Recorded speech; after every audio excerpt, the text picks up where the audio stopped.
The last way that I want to show how we can connect remotely to our Raspberry Pi is using remote desktop connection. So that's from Windows.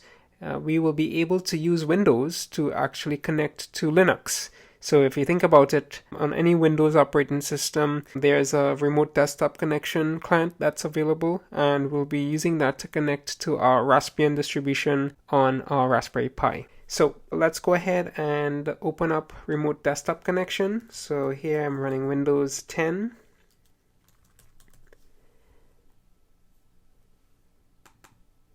So I'm going to fire that app up. And here for the connection itself, the first thing you'll be prompted to do is enter the computer name that you want to connect to. So you can use the host name if you have it, but let's just use the IP address that was assigned to our Raspberry Pi.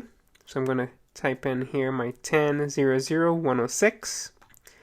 And once that's set up for RDP, I click on connect. And of course, remember that your Windows machine, again, has to be on the same network as your Raspberry Pi is connected to for this to work. So once you click connect there, click on yes for that prompt that you're gotten there. And now you'll be presented with a prompt for a username and password to connect. So for the username, of course, it's Pi, and the password is the password that you had set up. So go ahead and enter that and click on OK, and there you have it.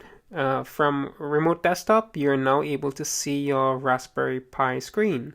So here I could interact with my Pi, and again, it's as if I were working on a monitor that's directly attached to my Pi. I'm seeing the user interface for my Raspberry Pi, and I can remotely work on it from a Windows computer. So again, very handy, useful utility. The remote desktop connection tool is free, so nothing you have to pay there to install, and this is very convenient, and this is yet another way for us to connect remotely to our Raspberry Pi to allow us to be more productive.